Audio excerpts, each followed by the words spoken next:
y veo que hay varias delegaciones que me imagino son distintos puntos que quieren tratar, y ofrezco la palabra en primer lugar al embajador Rui Casado de Brasil. Tiene la palabra, embajador. Muito obrigado, senhor presidente. A delegação do Brasil não poderia deixar que se encerre esta sessão do Conselho Permanente sem tecer alguns comentários sobre o principal desafio com que se defronta a OEA no momento, que é a ruptura da ordem democrática em Honduras. Mais do que uma mácula, a ruptura da ordem constitucional em Honduras representa uma real ameaça ao processo de consolidação e institucionalização democrática que se iniciou na região, de uma maneira geral, na década de 80.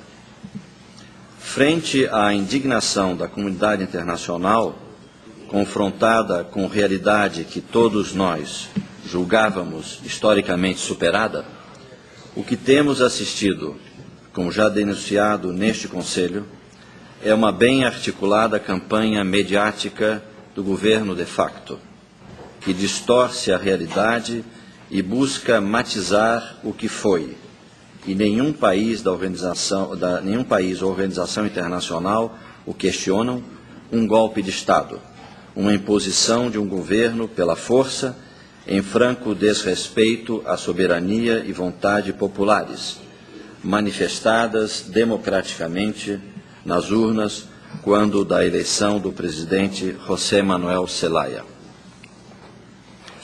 As tentativas de dar, a posteriori, ares de legalidade ao golpe, denominando-o de sucessão constitucional, amplamente divulgadas, renderam frutos junto a determinados setores da opinião pública e da imprensa, em distintos países, que delas se valeram para tentar justificar a violação da ordem constitucional. De igual maneira, as ações imputadas a organizações multilaterais e interpretadas de forma tendenciosa pelas autoridades de facto como indicativas da tolerância e compreensão da comunidade internacional frente ao golpe, representam vãs tentativas de sugerir pretensa aceitação do regime. Inserem-se, nesse contexto, por exemplo, as alegações de que a União Europeia não teria suspendido Honduras das negociações levadas a cabo com o sistema de integração centro-americano e de que o Fundo Monetário Internacional teria liberado recursos para o governo hondurenho. De fato, Honduras não foi individualmente suspensa das negociações com a União Europeia, simplesmente porque a União Europeia decidiu diretamente suspender completamente a negociação com o sistema de integração centro-americano, por prazo indeterminado, em função justamente da crise institucional hondurenha. Com relação ao Fundo Monetário Internacional, os recursos não foram disponibilizados ao governo hondurenho, como falaciosamente foi divulgado. A revisão do chamado direito especial de saque é feita indistintamente para todos os membros do Fundo Monetário Internacional, não sendo suscetível de orientação política. Tratando-se de mero recurso contábil, a revisão do direito especial de saque longe está de representar, como alegado, reconhecimento do principal ou um dos principais organismos financeiros do mundo ao governo de facto de Honduras.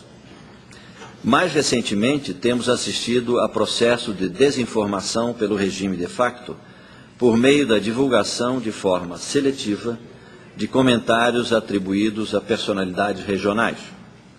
Uma delas, por exemplo, afirma que o secretário-geral adjunto teria criticado a decisão dos Estados-membros de não autorizar contatos com o secretário, entre o secretário-geral da OEA e as autoridades de facto, assim como de ter fixado o prazo de 72 horas para a reinvestidura do presidente Zelaya e a restauração da ordem constitucional, sob pena de aplicação da suspensão de Honduras das atividades da organização.